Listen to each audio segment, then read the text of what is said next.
Welcome to my channel, where there are interesting and equally sensational stories. Listen to today's story. 1. A married couple who almost did make it. Well, you'll have to see how it goes. And another who's not starting out great, but we'll see if it can do better. First up, I moved to nip an affair in the making and it worked. I've learned a lot in the past couple of years. My wife and I have been married for a long time. Married in 19 years old, still married, and in love at 51 years old. Raised 3 great kids to adulthood in that time, great life together. Sometimes, however, I think someone can meet another person they just click with in an unbelievable way. I think this happened to my wife. We had moved 1,000 miles away from our hometown and from my work. She got a job at a hospital in the new town and hated the job. For the first 3 years there, she absolutely hated going to work every day. She cried regularly. I was there for her in any way she needed. I helped her with a resume because she wanted to find something else. I gave her a shoulder to cry on. I listened and sympathized when she vented. I love her with all my heart and will always be there for her. After about 3 years, they hired a new guy at her work. He did the same kind of work she did, but for another department in the hospital. He's a really nice guy. I've met him multiple times. Anyway, he was closer to all the BS they had to put up with at their jobs. He understood better than I could. He spent more time with her than I could. If you're employed full-time, you spend more time with your job or coworkers than you do with your family. That's a fact. He was instrumental in helping her turn the job around. He understood exactly what they were going through better than I ever could. Misery loves company, and now my wife had company. They started working as a team, and the job got better for both of them. I could see them growing closer professionally, but then it transcended work, and they started growing closer as friends outside work. And we all know where that can lead. I started to become really concerned about this, but never wanted to look like an insecure, jealous husband, so I let it go. They texted regularly and hung out together at work. All day long. They were the only 2 people in their office. They shared an office, so they chatted all day. I could see their relationship growing every day right in front of my eyes. My wife and I are as close as any 2 human beings can be, but I saw that this relationship of work was starting to impact our me and you against the world closeness. There was a third person entering into my marriage, even though it was currently still at the very early innocent stages. I started to bring up that I was concerned about it and that I didn't like how she was acting around another man. That would get shut down on me. Don't be silly. We're just friends and coworkers. He has a fiancé or he's the one person that has made this job bearable and you want me to ignore him? It was just a crappy situation all the way around. I really didn't know what to do. My own field is very specialized and lucrative as luck would have it, or God stepped in, or karma, or fate, or the universe, whatever's your bag. I get a call from a headhunter. A place in our hometown was looking for a new C-level executive to run an entire division. Huge job, huge salary in our hometown. I really loved what I was doing in my current job, and now my wife loved her job and her coworker, and we loved the new town. Usually, that would lead me to say thanks, but no thanks to the headhunter. This time, however, I saw it as an opportunity to make a positive impact on my marriage. My wife couldn't argue the opportunity. It was huge and almost doubled my salary. We have family and friends back in our hometown. I could tell she was absolutely heartbroken over the potential of losing this new best friend that I know in my heart. They were both developing real feelings for each other. I know in my heart that my wife loved this man. I know that she still loved me, and I don't think she would have ever cheated or left me for this guy, but I know I was slowly losing her to him. She didn't act on anything, but there was something growing between them. I could tell when we all got together that his fiancée hated my wife, even though they had never met before. So that told me that she could sense a threat to her relationship too and didn't like it one bit. So I applied, interviewed, got offered, and accepted this job. In my heart, I'd say only 10% of it was because of the opportunity. and 90% of it was to get my wife away from her job and that person. We moved. She hated leaving that job and her buddy. I could tell she was sad and depressed over the loss of this man in her life. I knew in my heart, they were having a full-on emotional affair even if both of them were not aware of it. A lot of times, that is how these things start. One or both parties aren't even consciously aware of what's happening until it's too late, and they've ruined some lives.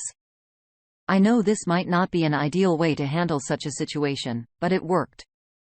My wife found a new job back home, where back on her old social circle of friends and family, for a few months, would message on Facebook occasionally. Nothing bad should always show me, but they were maintaining their connection. But that stopped months ago.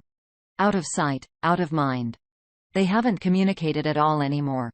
He has since married his fiancée and my wife and I are very happy back home again. I could literally feel a change in one day while we were sitting on the couch watching Fixer Upper. Her head was on my shoulder. She looked up and said, "I love you so much. I know for a while in blank city where we used to live in, I wasn't being the best partner, but I was so miserable in my job, and part of me blamed you for moving there. Bank, coworker, was really like a wartime buddy where you share the same horrible experience with, so you start bonding with him. But in retrospect, I think it was wrong, and I shouldn't have done that. I'm so sorry if it hurt your feelings. I'll never do anything like that again. You're the love of my life. All is well that ends well. I love my wife with all my heart. She loves me. We'll be able to gather until one of us dies of old age. There's a good chance I would have taken this job anyway because it's such a good opportunity, but at the same time, that's not why I took it. I took it because I had a threat to my marriage, the thing that is most important to me in life, and I saw an opportunity to remove that threat from the equation. I took that opportunity and won't ever apologize for why I did it. Update. Far too many posts to respond to. My wife and I are reading through this thread together. We do everything together. We're a team. She wanted me to add for anyone that might be in her shoes that sometimes you really don't see things like this coming, but if you're not vigilant, you may end up ruining the best part of your life. She's as happy as I am how everything turned out. We're not really religious people, but I'd be lying if I didn't say that this situation didn't make me if there isn't someone out there watching out for us. And to be aware, when God, the universe, whatever presents a solution to a problem, don't ignore it. I do know that I was extremely lucky that this opportunity came along. I really didn't know what to do. I felt so helpless. That doesn't happen for a lot of people, and my heart breaks for them. I'll never stop being thankful of how lucky I was. There were a lot of assumptions made in this thread about me, about my wife, and about her whole lives together. Some good, some bad, some downright nasty. I understand that you're only getting a tiny slice of our lives. I assure you, we're happily married 32 years now, and we'll be married till death do us part. Hopefully, even beyond that, would either of us do whatever is necessary to protect our marriage from any and all negative influences in this world? You betcha. My wife tells the story more than I do. She has told it to our adult children as a cautionary tale. She has said if the situation was reversed, she'd do the exact same thing. I wouldn't be angry if she did. I've had several close female friends over the decades we've been married. When my wife picks up a vibe that one of these women may have desired more than friendship, she voiced her concerns. A couple of times that was met with, "Don't be silly. We're just friends." In retrospect, my wife was not being silly. Those friendships could have been a threat to the marriage, but we'll never know because we nipped him in the butt and put our marriage first. All I can wish anyone here is to find the same kind of happiness my wife and I share. It's wonderful, and I hope if you don't already have it, that you find it. Peace. Congrats to UOP. I think you handled the whole situation fairly well. And luckily, that great opportunity showed up. I wish more people and couples were as self-aware as you appear to be. Relationships build by their very nature. But how you protect your primary relationship with your spouse is something that should always be at the front of every interaction. We are human and make mistakes. You have to be vigilant in removing yourself from situations where you might become compromised. It only takes a single moment of weakness to wreck a marriage. Happy things worked out for once. Next up. My boyfriend, male 25, one ask for my hand, and my dad, male 48, is staging a family boycott to my wedding. Is my boyfriend being selfish? I've been with my boyfriend, male 25, for 3 years. We both just finished school and are finally ready for marriage. He proposed last week and happily said, yes. I could not be happier. I love him and he's going to be an awesome dad someday, but my boyfriend is a very new school and my dad is kind of old school. My dad was beyond mad that my boyfriend did not ask my dad for my hand before proposing. My dad said he was willing to hear my boyfriend's apology if my boyfriend formally asks for my hand at a dinner that my dad said he will pay for at the restaurant of my boyfriend's choosing. My dad feels like he is being very accommodating. He will bring my boyfriend's favorite wine to celebrate. I spoke to my boyfriend last night, and he won't budge. He doesn't believe in that tradition. My boyfriend showed me an article online where a Pakistani woman was stoned to death outside a courthouse because she married a man against her family's wishes. This just happened. My boyfriend, who witnessed his father be abusive, possessive with his mom as a child, has always felt strongly that women are not property. He thinks their tradition of asking for her hand is repulsive. His point is that he's met my whole family and gotten to know them. He says they have always known his intentions and he never made it a secret that he was in love with me and wanted to marry me and have children. He feels he has done enough to announce his intentions and all of them seem to approve of him. He says that at this point, he only needs my approval to Miriam and nobody else's. So yesterday, my mom told me that my dad, who is not even speaking to me because I won't set my foot down with my boyfriend, is calling the whole family and telling them not to attend my wedding. My mom says that my boyfriend is the one treating me like property by not letting me have a say in his decision to not observe a tradition that my 2 older sisters' husbands observed. I told my mother that I understand where my boyfriend is coming from and that I've decided to do away with the tradition of him asking for my hand. So my mother is obviously mad and said that I should be ready for serious consequences. I asked her what, and she would not say. But from talking to my sister, she said that they would blackball us from all family gatherings.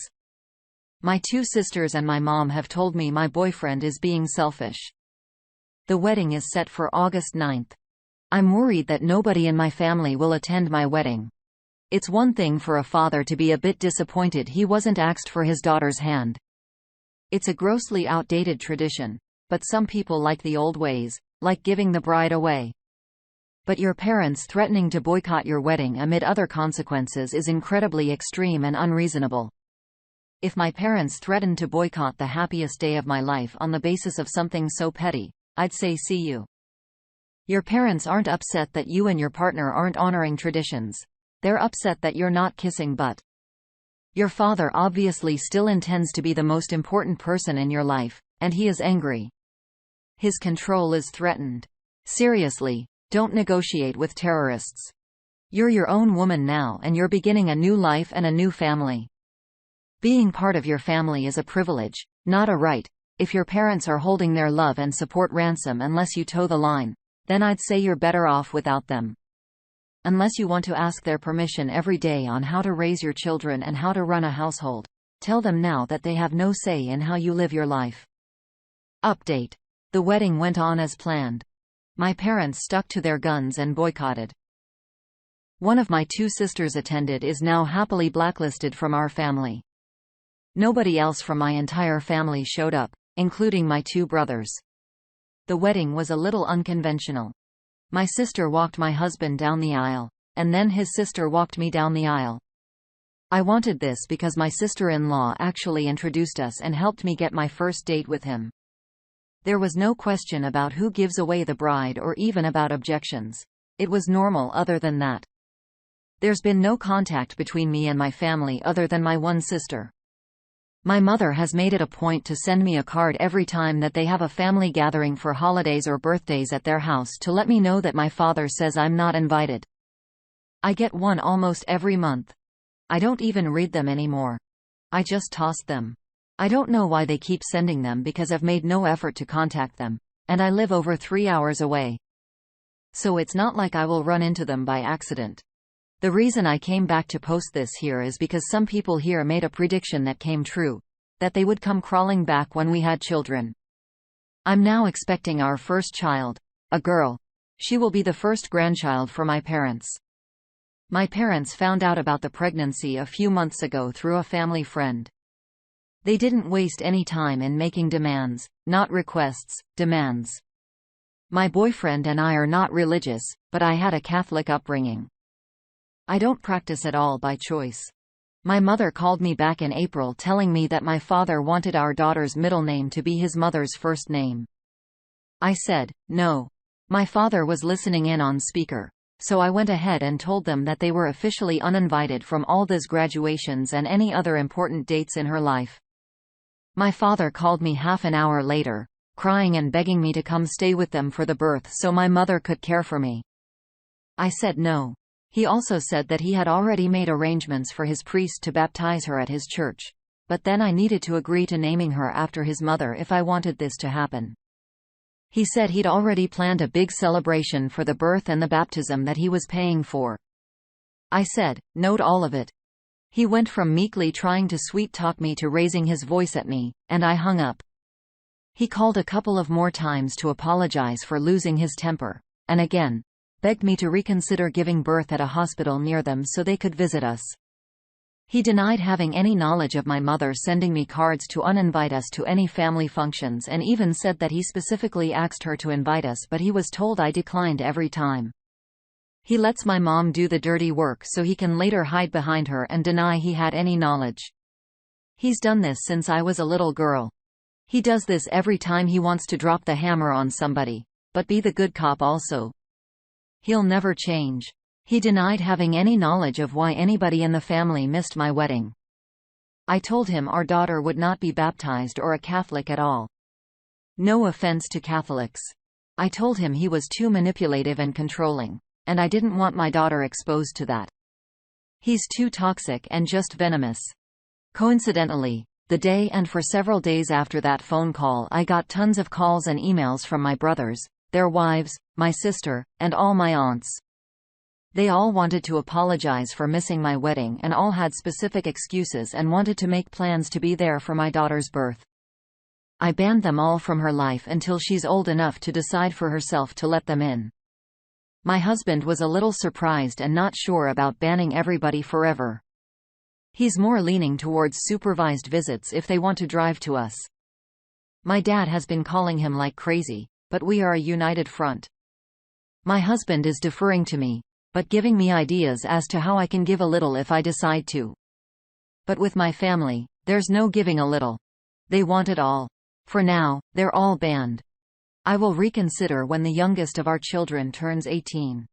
For now, my dad will have to settle for sucking up to my husband while I stick to my guns. Unlike him, I don't mind owning my decisions, even if it means I'm a bad cop. I am not ready to give up a relatively drama-free, stress-free life to allow my dad and all his sheep back into our lives. Wow. That is quite the update. Congratulations on your marriage and your pregnancy, by the way. I think you're doing the right thing. Given that you understand how your parents operate and can thus infer what's going on behind the scenes, I say continue with your current game plan. Your parents know exactly how this all came to be. I'd take the liberty of explaining it to your other relatives if it comes up. Although their autonomy seems to be at your father's disposal,